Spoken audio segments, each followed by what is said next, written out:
La mobilisation des agriculteurs se poursuit contre les promesses non tenues du gouvernement, contre le traité du Mercosur, bien sûr aussi et toujours, qui est justement discuté à l'Assemblée nationale au moment où l'on parle. Du coup, c'est à Strasbourg, siège du Parlement européen, que la coordination rurale s'est donné rendez-vous aujourd'hui. Objectif, interpeller les députés. Premier échec avec un blocage par les CRS de la quarantaine de tracteurs. Et puis, cette petite consolation pour les agriculteurs venus de plusieurs départements. Certains députés européens français sont eux-mêmes venus les voir.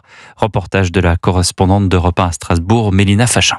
Paul Fritsch, président de la coordination rurale du Bas-Rhin, est déçu. Il aurait aimé être devant le Parlement européen. Parce que tout le traité de libre-échange, ça se traite non plus au niveau français, mais au niveau européen. Mais là, le cortège se retrouve à 1,5 km du Parlement. Nous sommes traités comme des délinquants. Mais si les agriculteurs n'ont pas pu aller jusqu'au Parlement, c'est le Parlement qui est venu à eux, ou en tout cas certains députés, comme Sarah Knafo du groupe d'extrême droite, l'Europe des Nations Souveraines. Pour eux, c'était symbolique et important d'être devant le Parlement européen. C'est pour ça que j'ai voulu venir. Pour être députée européenne, j'ai compris à quel point c'était là que se décidait tout leur malheur. Manon Aubry de la France Insoumise engage à son tour la discussion avec les agriculteurs. Mais est-ce que vous pensez que la France a encore du poids ?